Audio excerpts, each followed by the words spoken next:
Usually, in medicine, a diagnosis is just a snapshot. Right, like a broken bone on an X-ray. Exactly. It's binary. You look at that jagged white line on the film, and it's broken. Or it's not. It's clean. It sits still for you. Yeah, but the human cardiovascular system is, it's not a snapshot at all. No, it's a dynamic, high-pressure, violently moving machine. It really is. And when it breaks, it doesn't just stop. It cascades. Right. One failure triggers another and another until the whole system just crashes. So today, we are arming you, the nursing student, with the exact blueprints to understand how this machine fails.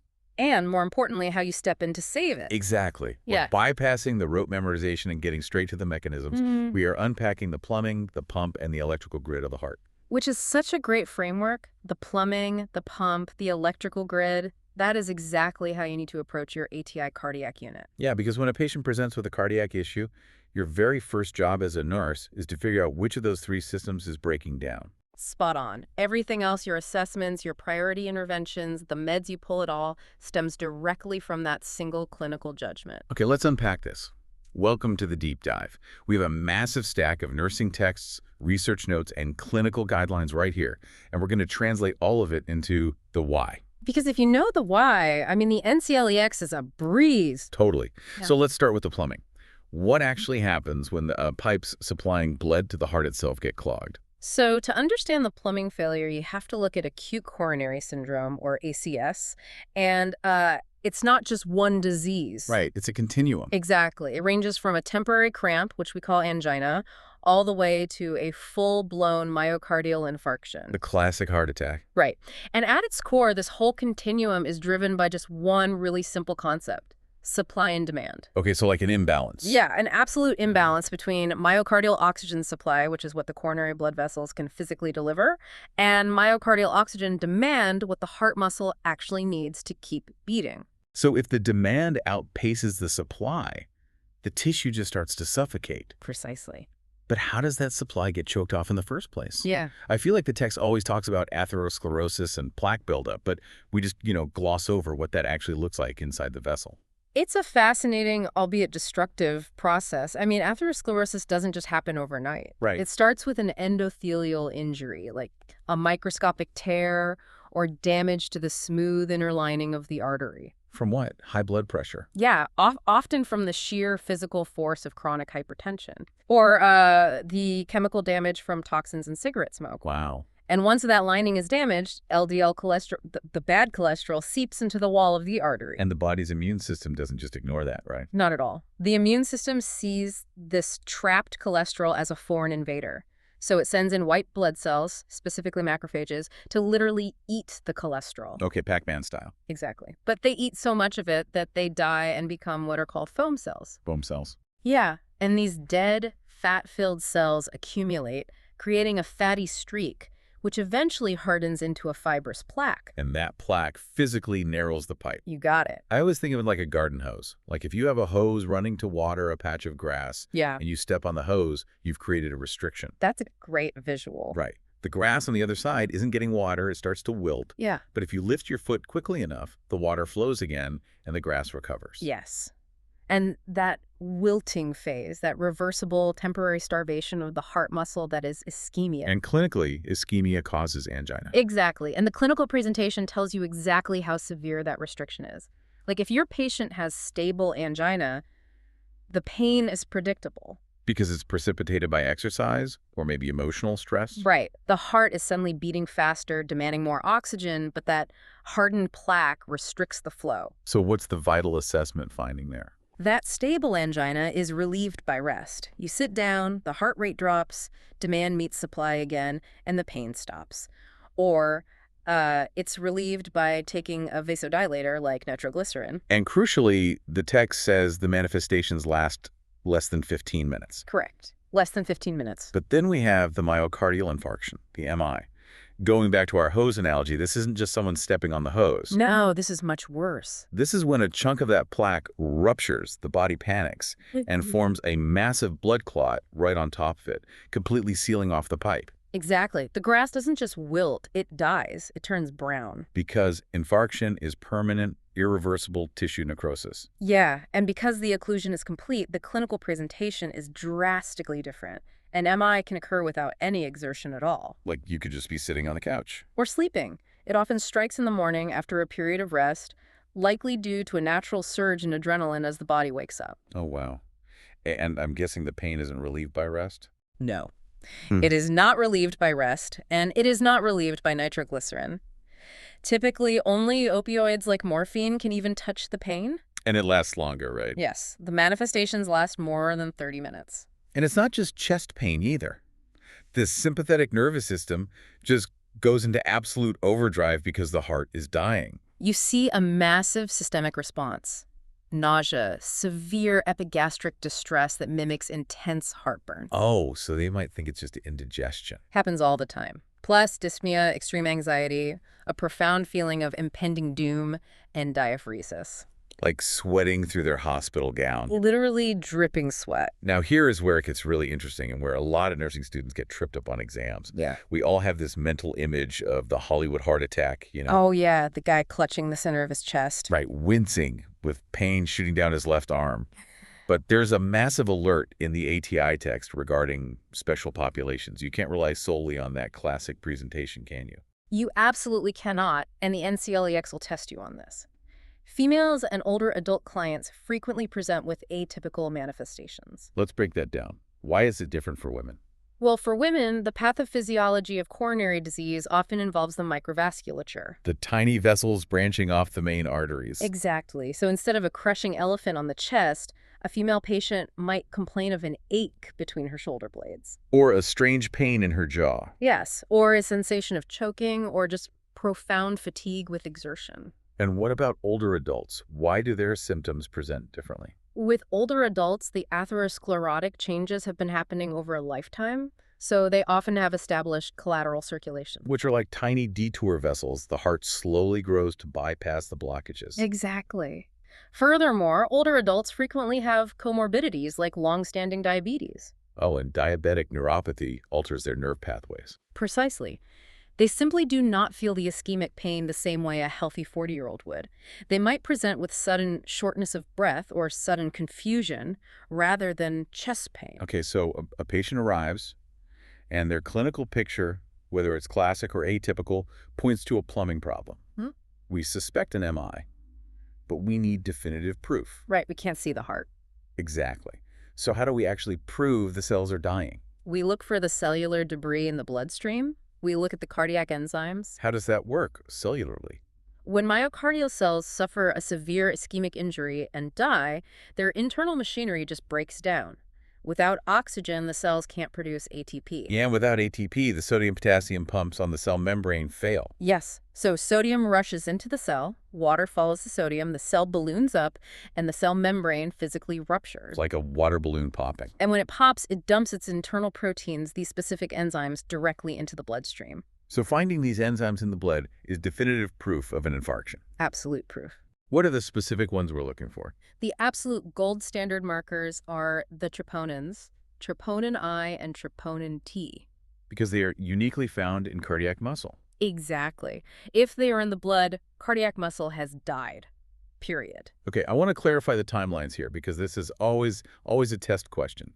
How fast do they show up and how long do they stick around? So both troponin I and troponin T will begin to elevate in the blood within 2 to 3 hours after the initial injury. Pretty fast. But their duration is what makes them so clinically useful. Troponin I stays elevated for 7 to 10 days. Troponin T stays elevated for 10 to 14 days. Okay, so if a patient comes into the clinic saying they had horrible chest pain a week ago, but they just, roughed it out on the couch. We can still catch the MI by checking a troponin T level today. That is so cool. Now, there are 2 other markers to know, right? Though they're less specific. Yeah, CKMB, which is the creatine kinase MB isoenzyme. It peaks quickly within 3 to 6 hours, but it only lasts in the blood for 2 to 3 days. And the other one is myoglobin. Right. This is the earliest marker to elevate. It does so in just 2 to 3 hours, but it's cleared very rapidly and only lasts for 24 hours. And isn't myoglobin found in all skeletal muscle? It is. So if the patient recently fell and bruised their leg, their myoglobin will be high anyway. That's why troponin is the definitive test. All right, let's put you, the nursing student, right in the middle of the action. A patient rolls through the emergency department doors, clutching their chest, diaphoresis pouring down their face. The monitor shows a heart rate of 115. What is your absolute priority as the nurse? We don't have time to just stand there analyzing lab draw times. Your priority is anchored in that supply and demand framework. You must maximize oxygen delivery and minimize oxygen demand instantly. Okay, step 1. First, administer oxygen. The clinical guideline is usually 2 to 4 liters per minute via nasal cannula to keep their oxygen saturation above 90%. Step 2. Second, obtain a continuous ECG. And what exactly are we looking for on that ECG in the acute moment? You're looking for physical evidence of the ischemia or infarction altering the electrical grid. Like an ST segment elevation. Yes, that indicates active, ongoing injury. This is the classic STEMI, or ST elevation myocardial infarction. It means the pipe is fully blocked right now. And what about a T-wave inversion? That indicates severe ischemia. The tissue is hurting, but perhaps not dead yet. And an abnormal deep Q wave indicates necrosis. That's the permanent electrical scar left behind by dead tissue. Okay, so oxygen is on, the ECG is hooked up. What next? Obtain and maintain large-bore IV access. You need a patent line immediately because you are about to push some very powerful medications. And fourth, Promote energy conservation. I think people underestimate this when they think it just means let them rest. It is an active medical intervention. Every time that patient gets disturbed, every time they get anxious, their sympathetic nervous system fires. Their heart rate increases. And their myocardial oxygen demands skyrockets. If the heart demands more oxygen while the pipe is blocked, more tissue dies. You want them as calm as possible. So you cluster your nursing care. You don't have 5 different people coming in at 5 different times. Exactly. Let's push back on the timeline a little bit. Going back to my garden hose analogy. Right. If the grass is dying because the pipe is blocked, time is our biggest enemy. Absolutely. Time is muscle. The text talks about using thrombolytic agents, clot busters like alteplase or retaplase, to break up the blockage. How do these actually work, and how fast do we have to give them?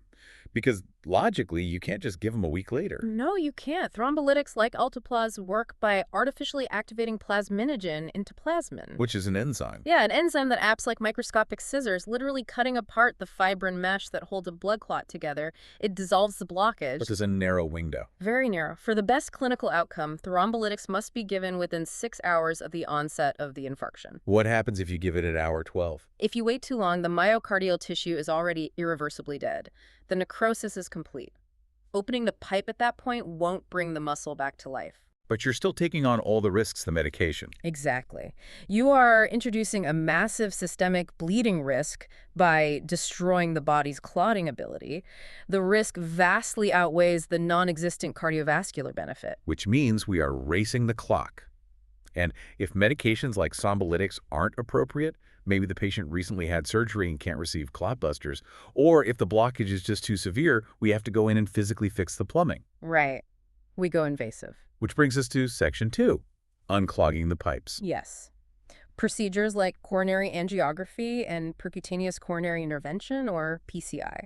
If the pipe is clogged, we are sending a plumber in with a camera. An angiogram is a cardiac catheterization, right? Correct. The interventional cardiologist threads a long, thin catheter, usually into the femoral artery in the groin or the radial artery in the wrist. And pushes it all the way up the arterial tree into the heart itself. Yes. And then they inject a contrast dye, right? I've seen this on medical shows. They look at a screen, and suddenly a black outline of the heart's vessels appears. Yeah, that screen is showing fluoroscopy. It's basically a continuous, real-time X-ray movie. Because blood and soft tissue don't show up well on an X-ray, they inject an iodine-based contrast dye through the catheter. So the dye blocks the X-rays. And on the screen, the vessels light up dark black. The doctor watches the guy travel through the pipes live, and if there is a sudden stop or a severe narrowing, they have found the exact location of the traffic jam. For you listening, preparing your patient for this procedure is a huge testing area on the NCLEX. Let's break down the why behind the pre-procedure checklist. First, your patient needs to be NPO nothing by mouth for at least 8 hours. Why? Because they will be lying flat, receiving conscious sedation, and if they vomit, there's a massive aspiration risk. Second, you must assess for an iodine or shellfish allergy. Because that contrast dye is heavily iodine-based. A systemic anaphylactic reaction while a catheter is inside the heart is a disaster. And there's another major organ system we have to worry about with that dye, isn't there? The kidneys. If we connect this to the bigger picture of renal function, you have to understand that contrast dye is incredibly thick, hyperosmolar, and highly nephrotoxic. When it hits the tiny tubules of the kidneys to be filtered out. It can cause direct cellular damage and induce an acute kidney injury. Therefore, you absolutely must assess their kidney function, look at their BUN and creatinine levels before they go to the cath lab. And if they have diabetes and take metformin, that's an automatic red flag. Yes. Metformin is cleared by the kidneys. If the contrast dye damages the kidneys, the metformin builds up to toxic levels in the bloodstream. Which can cause lactic acidosis, right? A lethal condition, yes. Standard protocol is to withhold metformin for 48 hours after the procedure until kidney function is verified as stable. Okay, so the patient comes back from the cath lab. The doctor found the blockage.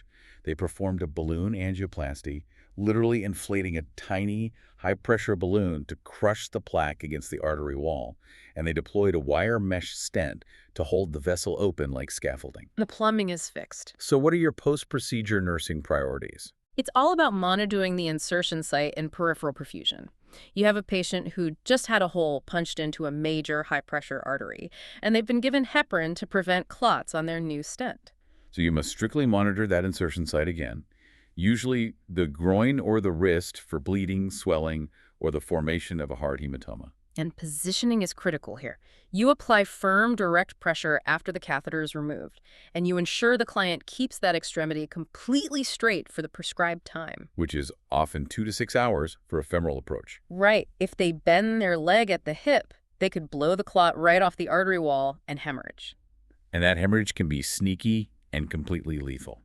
The text emphasizes watching for retroperitoneal bleeding. Very important. If that femoral artery puncture site leaks backward, inside the body, the blood pools in the retroperitoneal space. This is the space behind the abdominal cavity where the kidneys sit. It can hold liters of blood, and you won't see a single drop on the patient's stomach or bandages. How do you catch it before the patient bleeds out? You have to look for systemic signs of hypovolemic shock, combined with very specific localized pain. What kind of pain? Because the blood is pooling in the lower back area, stretching the tissues, the patient will suddenly complain of deep, severe flank pain or lower back pain. Simultaneously, their blood pressure will start dropping. Exactly, because they're losing circulating blood volume, and their heart rate will spike to compensate. If you see flank pain and hypotension after a femoral cath, you suspect retroperitoneal bleeding immediately. Your priority action is to apply firm pressure right above the insertion site to clamp the artery down and notify the provider. Yes. Now, there's another complication that is even more terrifying, and it happens if the catheter accidentally perforates the coronary artery or punctures the heart wall itself. Cardiac tamponade. This is a mechanical nightmare. The heart is encased in a tough, fibrous sac called the pericardium. It's meant to protect the heart and anchor it in the chest. Because it's so tough, it doesn't stretch easily. Right. If the heart wall is punctured, blood rapidly leaks out of the heart and accumulates inside the sac. As the fluid fills that tight, unyielding space, it physically crushes the heart from the outside in. It's like trying to inflate a balloon inside a glass jar. You just can't do it. The heart simply cannot expand during diastole to fill with blood, and if it can't fill, it can't pump. The hallmark assessment findings for cardiac tamponade are known as Beck's triad, and they are crucial to memorize. Okay, what are they? First, you will see profound hypotension because cardiac output plummets. Second, you will see jugular vein distension or JVD. Why JVD? Since the right side of the heart is crushed and can't accept incoming blood, all the venous blood returning from the head and body hits a roadblock and backs up, engorging the veins in the neck. Makes sense. And the third sign? Muffled heart sounds. Normally the heart sounds crisp against the chest wall, but now you're trying to listen to it through a thick insulating layer of blood. And there's one more bizarre hemodynamic finding associated with tamponade, right? A paradoxical pulse. I want to explain the mechanism of this because just memorizing the definition isn't enough. Please do. The definition is a drop in systolic blood pressure of 10 millimeter Hg or more during inspiration. But why? Well, when you take a deep breath, negative pressure in your chest pulls extra blood into the right side of your heart. Normally, the right ventricle just expands outward to accommodate it. But in tamponade. Right. In tamponade, the right ventricle can't expand outward because of the fluid crushing it. So it bulges inward, pushing the septum into the left ventricle. This temporarily squishes the left ventricle, meaning it pumps out less blood for that single beat. Causing your blood pressure to momentarily drop while you inhale. It's a fascinating, terrifying mechanical failure. Exactly. And the only treatment is pericardiocentesis, inserting a long needle through the chest wall directly into the sac to drain the fluid and release the pressure. Now, what if the blockages are so severe, so calcified, or there's so many of them, that a catheter and a balloon just won't cut it? We move to the ultimate invasive plumbing repair, the coronary artery bypass graft, or CABG. I always marvel at the sheer intensity of a CAB. You are taking an extra cardiac vein, like the saphenous vein from the leg, or an artery like the internal mammary artery from the chest wall, and physically sewing it onto the heart to create a brand new physical detour around the blockage. It is a massive open heart surgery. To access the heart, the surgeon usually has to crack the chest via a median sternotomy. Literally sawing the sternum in half and pulling the rib cage open. Yeah. But the real physiological marvel is the cardiopulmonary bypass machine. The surgeon cannot perform delicate microscopic suturing on a heart that is violently beating and covered in blood. Obviously not. So they cannulate the major vessels and route all of the patient's blood out of their body and into this machine. The machine oxygenates the blood and pumps it back into the aorta, completely taking over the function of the heart and lungs so the surgeon can work on a still, bloodless heart. And what's really important for nursing students to know is that during this bypass, the patient's core body temperature is intentionally lowered. We induce hypothermia. I always get questions about this. Why make them cold? Doesn't cold cause tissue damage? Extreme freezing does, but controlled hypothermia is protective. By lowering the core temperature to around 28 to 32 degrees Celsius, you significantly decrease the basal metabolic rate of all the tissues in the body, particularly the brain and the kidneys. So by dropping the metabolic rate, you drastically lower their demand for oxygen. Exactly. It protects those vital organs from ischemic injury while their blood flow is being artificially manipulated by a mechanical pump. Okay, so the grafts are sewn in, the patient is rewarmed, the heart is restarted, the sternum is wired shut, and the patient is rolled into the ICU. Post-op CABG care is an intensive care specialty all on its own. But a major priority assessment you must know for the NCLEX is monitoring their chest tube drainage. Yes. The surgeon places chest tubes in the mediastinal space to drain the inevitable bleeding that occurs after cracking the chest. You must monitor the volume of that drainage. If it exceeds 150 milliliters per hour, you have active hemorrhage and you notify the provider. But the text explicitly mentions that a sudden cessation of chest tube drainage is actually a massive red flag. I want to push back on that because I remember reading that in nursing school and being so confused. Why is NO drainage a bad thing? If I have a patient who is bleeding and they suddenly stop bleeding, shouldn't I be celebrating? Doesn't that mean they're getting better? You would absolutely celebrate if the bleeding actually stopped at the source. But if there was previously steady heavy drainage and it suddenly drops to zero, it almost never means the internal bleeding has miraculously stopped. It means it's clogged. Right. It usually means the chest tube itself has become clotted with a thick blood clot, or the tubing is kinked. If the tube is blocked, the bleeding inside the chest is still happening. The blood is just trapped inside the patient. It rapidly begins to back up into the pericardial and mediastinal space. And within minutes, you have mechanically induced cardiac tamponade. So sudden cessation of drainage combined with JVD, muffled heart sounds, and a dropping blood pressure means you have an extreme emergency on your hands. The blood is crushing the heart. Precisely. You would assess the tubing for kinks and notify the surgeon immediately. Wow. Okay. Let's look at the long-term consequences. We've talked about what happens when the coronary arteries get clogged. But what if a massive MI goes untreated and a large portion of the muscle dies? It turns to scar tissue. Or what if a patient has uncontrolled severe hypertension and their heart has to pump against impossibly high pressure for 3 decades? To compensate, the heart muscle thickens. It hypertrophies until it becomes stiff and weak. Suddenly, this dynamic, powerful pump is trying to push blood with half a dead motor. That leads us straight into our next major concept, Section 3, the pump failure. Left versus right-sided heart failure.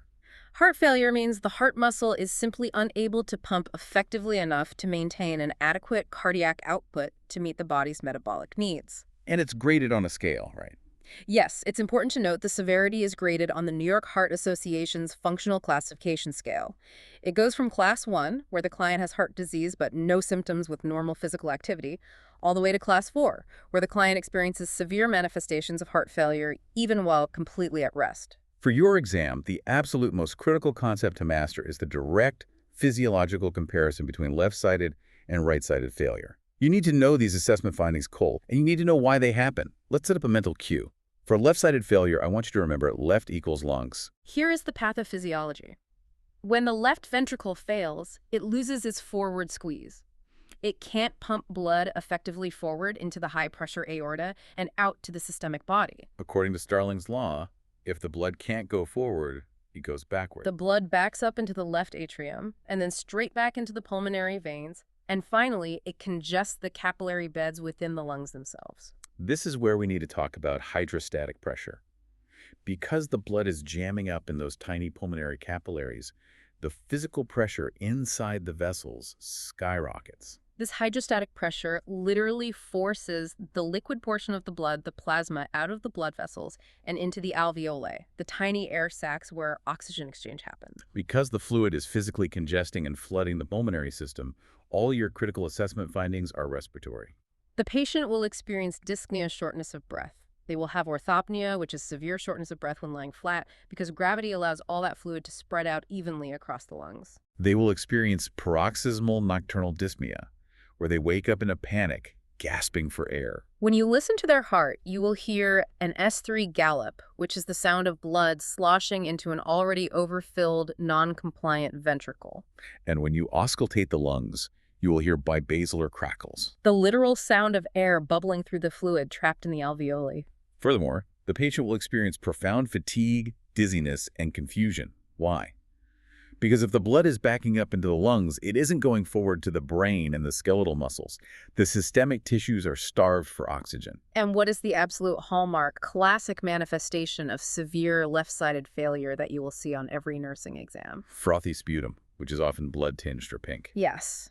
That froth is literally the fluid from the bloodstream being forced into the air spaces of the lungs, mixing with the air as the patient breathes, and creating a pink, bloody foam that they cough up. Left equals lungs. Okay, now let's trace the physiology for right-sided failure. The mental cue here is right equals rest of the body. If the right ventricle fails, it can't pump blood forward into the pulmonary artery in the lungs, so it backs up. It backs up into the right atrium and then into the superior and inferior vena cava. These are the massive vessels that drain the entire body. If they are congested, the entire systemic venous system backs up. Your assessment findings here are all about systemic, gravity-dependent fluid overload. You will see jugular vein distension because the blood from the head can't drain into the heart. You will see ascending dependent edema. The fluid leaks out of the high-pressure leg veins into the surrounding tissue, causing massive swelling that starts in the feet and ankles and moves up the calves. If the patient is bedridden, the fluid accumulates in the lowest part of their body, the sacrum. and it wreaks havoc on the abdominal organs. Yes. The hepatic veins, which drain the liver, back up. The liver becomes engorged with blood, causing hepatomegaly, liver enlargement, and tenderness. The high pressure forces fluid into the peritoneal cavity, causing ascites, which is massive fluid distension in the abdomen. And because they are retaining all this systemic fluid, a major critical assessment finding is rapid unexplained weight gain. Now, clinical presentation is one thing, but how do we confirm this with lab data? What are the hemodynamic lab markers we are looking for? The gold standard definitive lab test for diagnosing heart failure is human B-type natriuretic peptide, or HbNP. This is a fascinating hormone. When the ventricles are physically stretched out of shape by massive excessive fluid volume, they secrete HbNP into the bloodstream. The hormone travels to the kidneys and essentially tells them, we are drowning up here, excrete some sodium and water. I love this test because it answers a very common, very stressful emergency room dilemma. Imagine an older adult comes in gasping for air. They have a history of COPD, but they also have a history of hypertension. Are they gasping because their lungs are failing, or are they gasping because their left ventricle is failing and their lungs are filling with fluid? Exactly. The HbNP confirms if the dyspnea is cardiac in origin. A normal level is less than 100 picograms per milliliter. If their level is 80, it's their COPD. Treat their lungs. But if the level is greater than 300, it indicates mild heart failure. Greater than 600 is moderate, and greater than 900 indicates severe heart failure. If you draw that lab and the HbNP is 850, you know immediately you are dealing with heart failure and you must treat the pump. We also look at hemodynamic monitoring using those specialized pulmonary artery catheters we mentioned earlier. Specifically, we look at preload markers. Let's define preload. Preload is the volume of blood physically stretching the ventricle at the very end of diastole, the split second before it contracts. For the left side of the heart, preload is measured by the pulmonary artery wedge pressure, or PAW. The normal range is 6 to 15 millimeter Hg. If the PAW is elevated, say it's 24, it indicates left heart failure, because there is way too much fluid backed up in the left side. Conversely, for the right side of the heart, preload is measured by central venous pressure, or CVP. The normal range is 2 to 6 millimeter Hg. If the CVP is elevated, say it's 14, it indicates right heart failure, because fluid is backed up in the systemic venous system. Now, this pump failure isn't just a chronic, slow decline. It can escalate rapidly into a terrifying acute medical emergency, acute pulmonary edema. This is the extreme, life-threatening end stage of left-sided heart failure. The fluid isn't just accumulating slowly in the bases of the lungs, it is rapidly flooding the alveoli. The patient is essentially drowning in their own plasma. They are highly anxious, tachycardic, struggling for every single breath, cyanotic, and coughing up copious amounts of that pink, frothy sputum. What is your immediate priority nursing intervention? Based on the ABC framework, airway and breathing come first. Do not leave the room to look for medications yet. Your immediate priority is to position the client in a high Fowler's position, sitting straight up, usually with their feet and legs dependent, meaning dangling over the side of the bed. Let's explain the why behind the dangling legs. You are using gravity as a medical intervention. By letting the legs dangle, gravity pulls and traps a significant amount of venous blood in the lower extremities. This instantly decreases venous return to the right side of the heart, Which in turn means less blood is pumped to the failing left ventricle. By decreasing the preload, you give the exhausted left ventricle less fluid to deal with, which temporarily relieves the hydrostatic pressure backing up into the lungs. You are literally pulling fluid off their lungs by keeping it in their legs. Once they are positioned and you've called for help, you administer high-flow IV oxygen. Then we move to the medications. You give IV morphine. Why morphine for breathing? It's brilliant. Yeah. Morphine not only decreases the sheer panic and anxiety of drowning, which lowers the heart rate and oxygen demand, but it also acts as a potent venous vasodilator, Further trapping blood in the periphery and decreasing preload. And finally, you push rapid-acting loop diuretics like furosemide to force the kidneys to excrete the massive fluid overload. which brings us perfectly to the pharmacology. Section 4, the pharmacy. To fix a failing pump, we have to use medications to manipulate 3 different variables. We have to control the fluid volume stretching the heart, which is preload. We have to control the physical resistance the heart has to pump against, which is afterload. And we have to manipulate the actual muscle squeeze of the pump itself, which is contractility. To help you conceptualize this for the NCLEX, I want you to imagine a donkey pulling a heavy wooden cart full of rocks up a steep, bumpy hill. I love this analogy. The donkey is the failing heart. It is exhausted, sweating, and struggling. The heavy cart full of rocks is the preload, the volume of fluid it has to carry. The steep, bumpy hill is the afterload, the high blood pressure and constricted vessels it has to fight against. Our medications are designed to help the donkey. Okay, let's build our audio table. Row 1, diuretics. Their primary job is to decrease preload by making the patient excrete fluid. We're taking rocks out of the cart so the donkey has less weight to pull. Examples include furosemide, which is a loop diuretic, hydrochlorothiazide, a thiazide diuretic, and spironolactone, a potassium-sparing diuretic. What are the cellular mechanisms and nursing considerations we need to know? Furosemide works in the ascending loop of Henle in the kidneys, blocking the reabsorption of sodium and chloride, which forces a massive amount of water out in the urine. But here is the critical nursing consideration. If you are administering it via IV push, you must do it slowly. The standard rule is no faster than 20 milligrams per minute. Pushing it faster can cause permanent ototoxicity deafness. And we have to talk about potassium. Loop and thiazide diuretics vigorously waste potassium in the urine.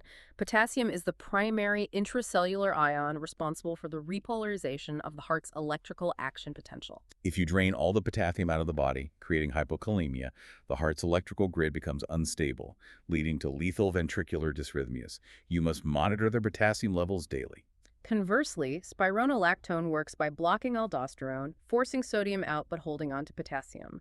For these patients, you must monitor for hyperkalemia and aggressively warn them against using artificial salt substitutes. Right, because they're almost entirely made of pure potassium chloride. Row 2. ACE inhibitors. These drugs decrease afterload. They are smoothing out the bumpy hills so the donkey doesn't have to push so hard. How do they do it?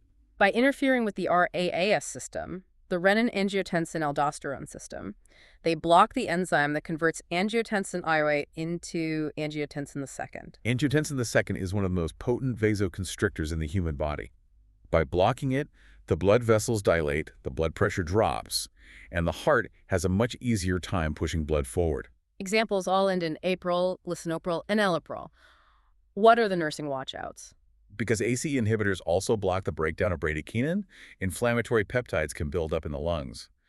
The classic finding that patients absolutely hate is a persistent, dry, hacking cough. If they report this, the provider won't give them cough syrup. They will switch them to an ARB, an angiotensin receptor blocker like losartan, which doesn't affect bradykinin. But there's a much more dangerous complication. Yes, angioedema.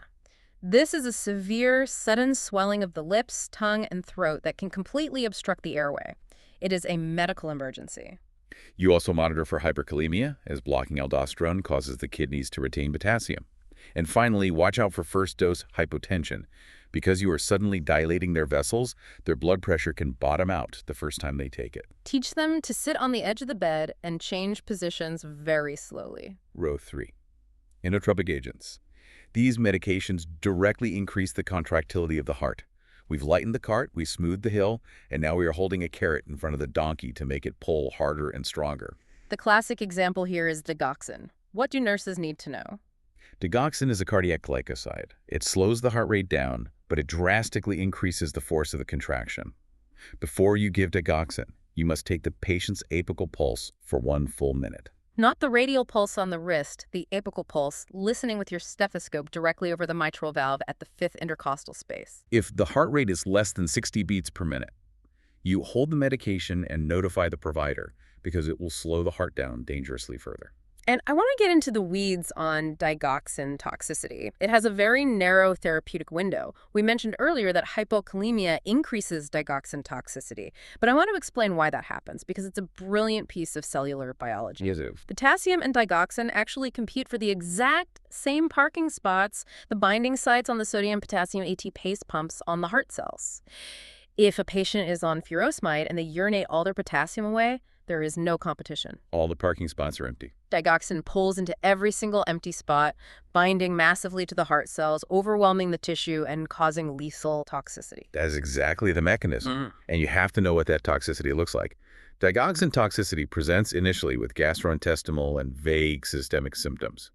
You will see profound fatigue, muscle weakness, confusion, loss of appetite, and nausea. Then you see the classic exam favorite sign, visual changes.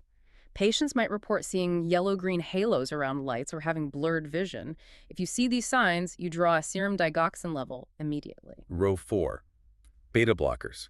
These medications decrease sympathetic nervous system stimulation. They're putting blinders on the donkey and calming it down. When the heart fails, the body panics and dumps adrenaline to whip the heart into beating faster. But beating faster just exhausts the failing muscle more. Beta blockers block the adrenaline, forcing the heart to slow down, rest, and fill properly. Examples end in LOL, metoprolol, carvedilol. Your main nursing considerations are to monitor the heart rate and blood pressure, as they can obviously cause profound bradycardia and hypotension. Crucially, teach the patient never to stop taking them abruptly. If you suddenly remove the beta blockade, all that built-up adrenaline hits the receptors at once, causing dangerous rebound hypertension and tachycardia. And there's a major contraindication regarding the lungs. Yes, beta-1 receptors are in the heart, but beta-2 receptors are in the lungs. If you give a non-selective beta blocker like propranolol, it blocks the receptors in the lungs, causing profound bronchoconstriction. If a patient has asthma or COPD, you must use extreme caution. They should be prescribed cardioselective beta blockers like metoprolol, which target only the heart and leave the lungs alone. Finally, row 5, vasodilators. These medications decrease both preload and afterload by powerfully relaxing the smooth muscle in both veins and arteries. The prime example is nitroglycerin. The most common side effect you need to warn your patient about is a severe pounding headache. Because the systemic vessels in the brain are dilating right along with the vessels in the heart, it causes a rush of blood and a throbbing headache. They can take acetaminophen for this. They do not need to stop the nitro. And because of the profound systemic pooling of blood, you must exercise extreme caution for orthostatic hypotension. Teach them to sit and lie down slowly to prevent passing out. Okay, so we've fixed the plumbing with stents and bypasses. We've medicated the failing pump with diuretics and inotropes. But what if the electrical grid itself goes haywire? This brings us to Section 5, the electrical grid ECGs, dysrhythmias, and therapies. The heart's mechanical pumping is entirely dependent on a perfectly organized, highly synchronized electrical signal. It starts in the SA node, travels through the atria, pauses at the AV node, and then shoots down the Purkinje fibers to squeeze the ventricles from the bottom up. We map this on an ECG. The P wave represents atrial depolarization, the upper chamber squeezing. The QRS complex represents ventricular depolarization, the massive, powerful squeeze of the lower chambers. And the 2-wave represents ventricular repolarization, the heart cells resetting their sodium and potassium gradients for the next beat. When that electrical signal gets disrupted, you have a dysrhythmia. Dysrhythmias are dangerous for one simple reason. They decrease cardiac output. If the heart is beating 190 times a minute in ventricular tachycardia, the ventricles never have time to fill with blood. You are pumping an empty chamber. Or if the ventricles are just quivering like a bag of worms in ventricular fibrillation, the heart isn't pumping at all. No blood goes to the brain. When these dangerous dysrhythmias occur, we have to intervene electrically. And for the nursing exam, you must have a crystal clear mechanical distinction between cardioversion and defibrillation. These are not the same thing, and mixing them up will fail you. Let's break this down completely. Let's start with cardioversion. Cardioversion is the delivery of a direct electrical countershock to the heart that is synchronized to the patient's own ECG rhythm.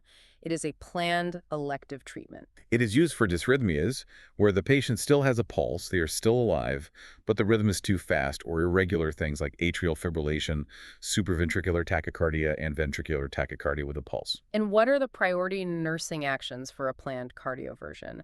Because it is planned and it is painful, the patient is given moderate sedation. But the most critical life-or-death nursing knowledge involves atrial fibrillation. In AFib, the atria aren't squeezing. They are just quivering. Because they are quivering, the blood isn't moving smoothly. It pools and stases in the tiny auricles of the atria and stagnant blood clots. So the patient has tiny clots sitting in their heart. Exactly. Now imagine you shock a heart back into a vigorous, powerful, normal rhythm. The atria slam shut.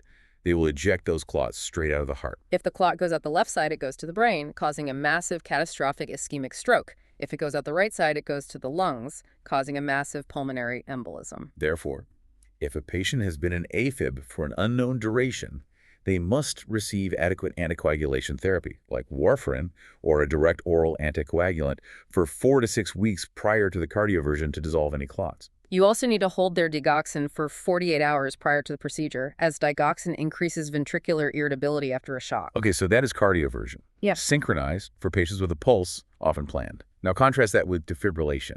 Defibrillation is the delivery of a massive, unsynchronized, direct countershock to the heart. It is an absolute code blue emergency. It is used only for 2 specific lethal rhythms, ventricular fibrillation or pulseless ventricular tachycardia. In these rhythms, there is 0 cardiac output. The patient is clinically dead. The defibrillator does not restart the heart. It actually stops it. The massive shock depolarizes every single cell in the heart simultaneously, stopping all electrical chaos, hoping that when the dust settles, the SA node will wake up, take over, and reestablish a normal perfusing rhythm. It's like unplugging a frozen computer and plugging it back in. Your priority nursing action during defibrillation is absolute safety. You must loudly call, "Stand clear," and visually verify that absolutely no one is touching the patient, the bed, or any equipment connected to the patient before that shock is delivered, or you will deliver a lethal shock to your coworkers. Now, what's fascinating here is the precise engineering of the cardioversion machine compared to the defibrillator. Why does the cardioversion machine need to be synchronized? The cardioversion machine actively reads the patient's continuous ECG rhythm. It searches for the massive electrical spike of the R wave, the exact moment of ventricular contraction. It locks onto it, and it precisely times the delivery of the shock to hit at that exact millisecond. Why that millisecond? because it is trying to completely avoid the T wave. The T wave represents ventricular repolarization, the resetting phase. This is an incredibly vulnerable, unstable period for the heart's electrical grid. If you accidentally deliver an unsynchronized shock and the electricity hits the heart right on the peak of the T wave, it triggers a phenomenon known as the R on T phenomenon. The electricity throws the resetting cells into absolute chaos, instantly plunging a patient who had a pulse into lethal ventricular fibrillation. The synchronization feature of cardioversion mechanically prevents that disaster. That is incredible. The machine refuses to shock until it knows it's safe. Okay, let's step away from the heart itself. We've covered the main pump. Let's look at the vast network of pipes running through the rest of the body. Section 6. The pipes under pressure, hypertension, and peripheral vascular disease. Hypertension, or high blood pressure, is classified into two types. Essential, or primary hypertension, accounts for the vast majority of cases. There is no single known medical cause. It's a complex combination of lifestyle, genetics, high-sodium diet, sympathetic overactivity, and age-related stiffening of the arteries. Secondary hypertension is elevated blood pressure directly caused by a specific underlying disease process, such as chronic kidney disease, an adrenal tumor secreting epinephrine, or an adverse effect of a medication. Now, a lot of patients feel totally fine with high blood pressure. They call it the silent killer. But when they stop taking their antihypertensive medications, they are at risk for a hypertensive crisis. This is defined by a systolic blood pressure greater than a 180 and a diastolic greater than 120. The patient will present in the ER with a severe, splitting headache, blurred vision, dizziness, and perhaps epistaxis, a bloody nose. The priority action is to administer IV antihypertensives like nitroprusside or labetalol. But I want to ask a question that trips up a lot of students on exam. Let's say a patient comes in and their blood pressure is 230 over 140. It's terrifyingly high. We hook up the IV medication. Why don't we just drop their blood pressure back down to a perfect, normal 120 over 80 as fast as humanly possible? If you drop a blood pressure from 230 to 120 in 5 minutes, you will cause a massive ischemic stroke. Here's why. The blood vessels in the brain have a built-in safety mechanism called autoregulation.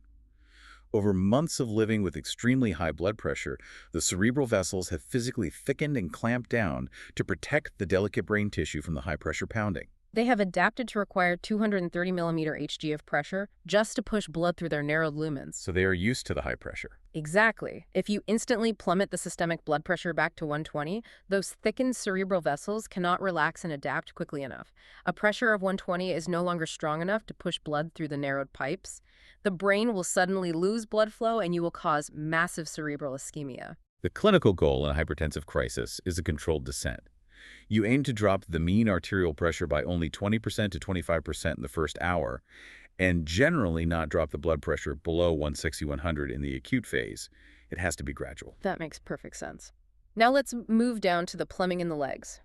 Peripheral vascular disease is a massive topic, and it is split into two completely different pathophysiological problems: arterial disease and venous disease. If you mix these up on the NCLEX, you will select the intervention that actually harms the patient. Let's start with peripheral arterial disease, or PAD. In PAD, the arteries carrying oxygenated blood away from the heart and down to the legs are clogged with atherosclerotic plaque. The blood simply cannot get down to the lower extremities. So the tissues in the feet and calves are literally starving for oxygen. Yes, and because they are starved for oxygen, they switch to anaerobic metabolism when the patient tries to walk. Anaerobic metabolism produces massive amounts of lactic acid. This buildup of lactic acid causes the classic hallmark assessment finding of PAD, intermittent claudication.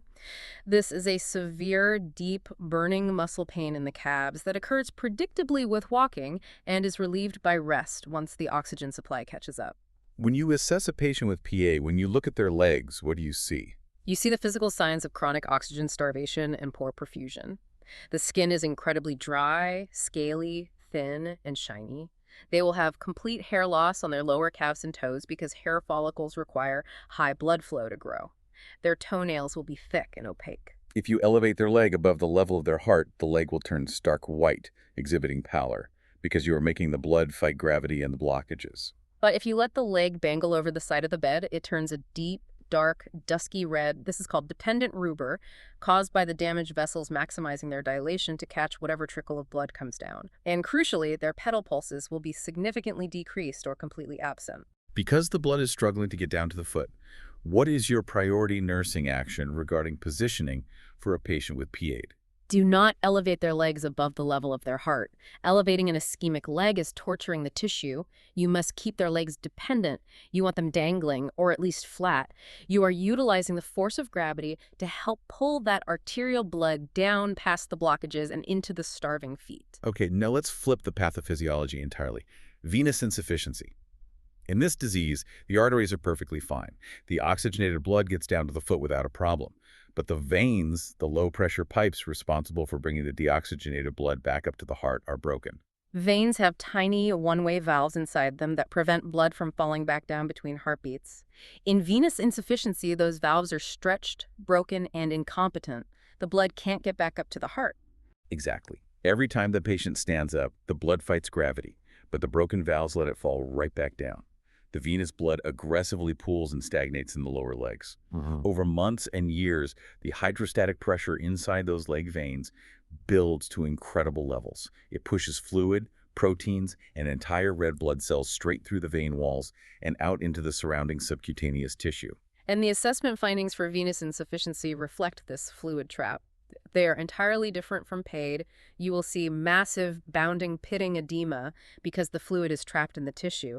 As those red blood cells leak into the tissue, they die and break down. When red blood cells break down, they release hemosiderin, an iron-rich pigment.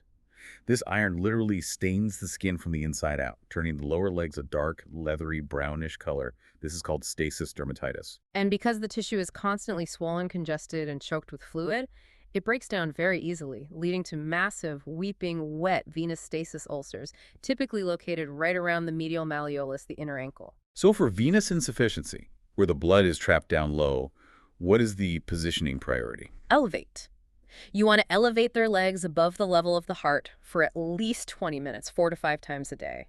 You are once again using gravity as a medical tool, this time to help drain that pooled venous blood back down the veins and return it to the heart.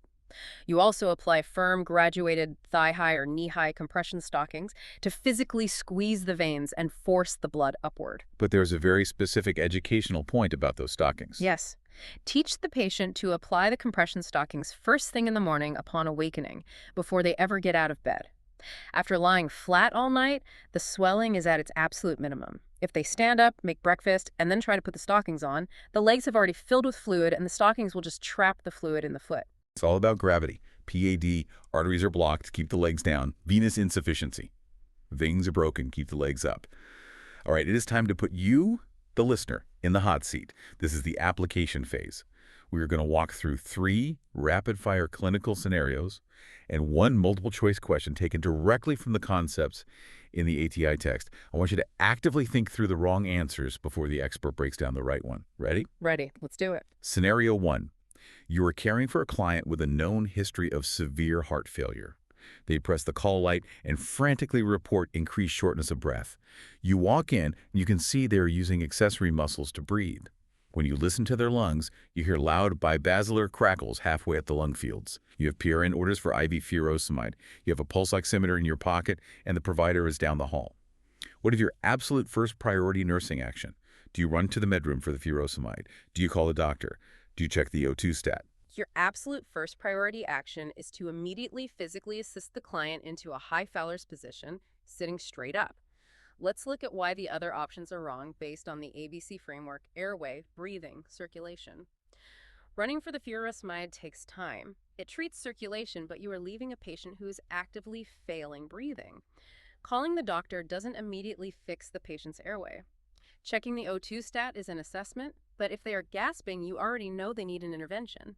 By physically grabbing the patient, pulling them upright, and dangling their legs, you instantly use gravity to decrease venous return. You reduce the preload, you instantly pull some of that hydrostatic pressure off their pulmonary capillaries, giving them mechanical relief for their breathing before you ever step foot out of the room to pull medications. Excellent. Scenario 2. You are assisting a client to turn in bed. They are 4 hours post-op from a percutaneous transluminal coronary angioplasty that was accessed via their right femoral artery. As you roll them onto their left side to wash their back, you discover a massive, dark pool of blood underneath their lower back and buttocks. You check their groin dressing, and it is completely dry. What do you suspect is happening, and what is your immediate action? Do you change the bed sheets? Do you take a blood pressure? You must immediately suspect retroperitoneal bleeding. The femoral artery puncture site inside the body has blown, and the arterial blood under high pressure is tracking backward and pooling in the retroperitoneal space under the patient. Changing the sheets does nothing. Taking a blood pressure is important, but it doesn't stop the leak. Your priority, life-saving action, is to apply immediate, intense, firm manual pressure slightly above the insertion site in the groin to physically clamp the artery down against the pelvic bone and stop the active hemorrhage. Only then do you have another nurse rapidly assess them for signs of hypovolemic shock like tachycardia and a dropping blood pressure, and notify the provider immediately. They will be rushed back to the cath lab. Scenario 3. You are the telemetry nurse watching the central monitors. Suddenly, the alarm sounds for bed 4. You look at the screen and the rhythm is complete. Jagged chaos, wavy, erratic lines with absolutely no discernible P waves, QRS complexes, or T waves. It is ventricular fibrillation. You sprint down the hall to the room. The patient is unresponsive, their eyes are rolled back, and they have no palpable carotid pulse. What is the priority prescription you anticipate?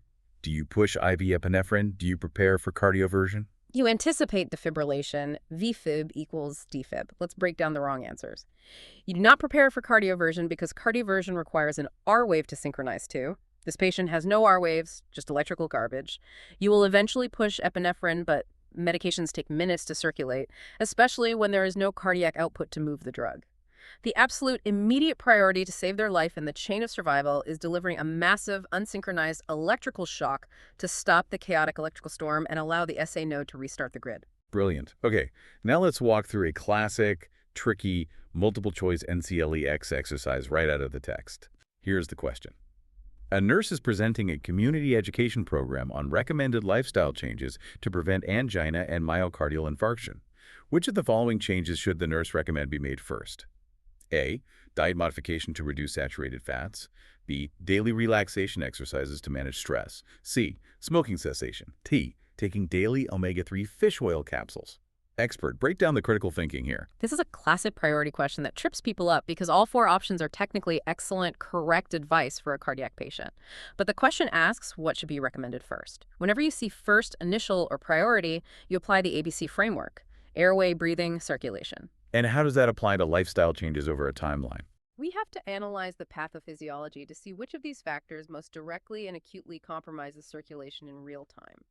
Diet modification is fantastic for long-term cholesterol management, but it takes months to shrink a plaque. Relaxation helps lower baseline sympathetic tone over time. Omega-3s are mild systemic anti-inflammatories. But smoking, specifically the inhalation of nicotine and tobacco, causes immediate, intense, profound vasoconstriction. Within seconds of inhaling, the blood pressure spikes, the heart rate climbs, and the coronary arteries physically narrow, instantly worsening the oxygen supply and demand imbalance that causes angina. Therefore, C, smoking cessation is the priority recommendation because removing nicotine has the most direct, acute, and dramatic impact on improving coronary circulation. If you can trace the why back to the cellular physiology, the NCLEX becomes so much easier to decode. This brings us to our final section, key discharge teaching points. Our patient has survived their MI, they made it through their open heart CABG, we've carefully managed their heart failure exacerbation, and we've successfully cardioverted their AFib. They are sitting in the wheelchair by the door. Before they roll out of the hospital, what are the absolute non-negotiable points they must understand to prevent them from coming right back?